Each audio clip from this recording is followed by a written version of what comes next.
لما توفي النبي عليه الصلاة والسلام، وهذا قد نذكر به على هامش هذا المعنى. لما توفي النبي قال، وقد رفع سيفه وقال: من قال أن محمدا قد مات ضربت عنقه. فصعد سيدنا أبو بكر إلى المنبر وقال: وما محمد إلا رسول قد خلت من قبله الرسل أفإن مات أو قتل انقلبتم على أعقابكم ومن ينقلب على عقبيه فلن يضر الله شيئا وسيجزي الله الشاكرين.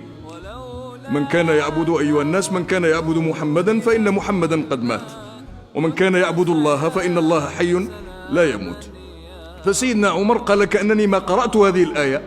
وما محمد إلا رسول قد خلت من قبله الرسل أفإن مات أو قتل إلا هذه المرة، وهو يحفظها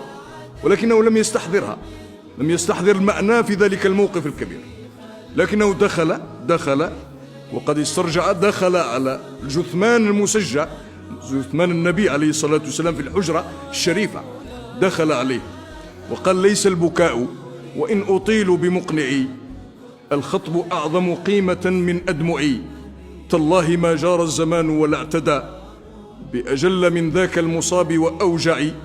فقد النبي فأظلمت كل الدنا، والحزن حل بكل قلب موجع، ما زال بالقرآن فينا هاديا يهدي الأنام بنوره المتشعشع. ثم نظر إليه، نظر إلى جثمانه الشريف، قال له: بأبي أنت وأمي يا رسول الله، لقد كنت تخطب الناس على جذع نخلة، فلما كثر الناس اتخذوا لك منبرا، فحن ذلك الجذع إليك حتى وضعت يدك الشريفة عليه فسكت، فأمتك أولى بالحنين إليك. بأبي أنت وأمي يا رسول الله، لقد ذكرك الله بالعفو قبل أن يذكر لك الذنب، فقال: عفى الله عنك لما أذنت له.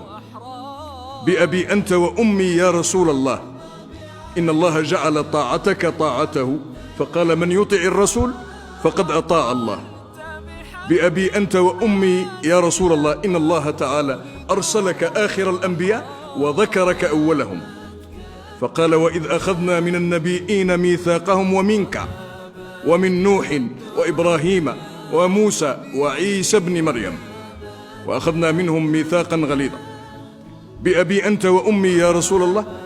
إن أهل النار ليتمنون أن يكونوا اتبعوك وهم يعذبون في النار، وقالوا: يا ليتنا أطعنا الله وأطعنا الرسول.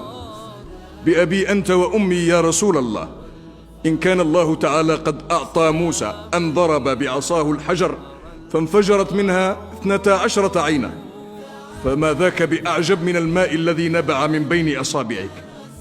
بأبي أنت وأمي يا رسول الله، إن كان الله تعالى قد أعطى سليمان الريح غدوها شهر ورواحها شهر، فما ذاك بأعجب من البراق الذي ركبته من مكة وصعدت به إلى السماوات العلى، وعدت من ليلتك فصليت الفجر بالأبطح بمكة المكرمة. بأبي أنت وأمي يا رسول الله، إن كان الله تعالى قد أعطى عيسى إحياء الموتى، فما ذاك بأعجب من الشاة المسمومة التي وضعت بين يديك، ووضعتها يهودية أرادت أن تسممك، فقالت لك: لا تأكلني فإنني مسمومة.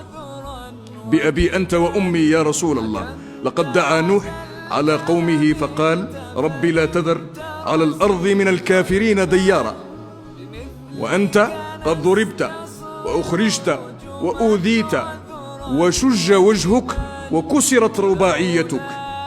ولم تزد على أن قلت: اللهم اهد قومي فإنهم لا يعلمون، ولو دعوت علينا لهلكنا. بأبي أنت وأمي يا رسول الله، لقد تبعك على قصر عمرك وقلة دعوتك ما لم يتبع نوحا على طول عمره وطول دعوته، فآمن معك كثير وما آمن معه إلا قليل. بأبي أنت وأمي يا رسول الله، لو لم تجالس إلا كفءا لك ما جالستنا، ولو لم تواكل إلا كفءا لك ما واكلتنا، ولو لم تتزوج إلا إلى كفء لك ما تزوجت إلينا، ولكنك جالستنا وواكلتنا وتزوجت إلينا وركبت الحمار وأردفت خلفك ووضعت طعامك على الأرض تواضعا منك يا سيدي يا رسول الله. هذا هو سيدنا عمر الذي كان ينظر إلى النبي عليه الصلاة والسلام على أنه قدوة.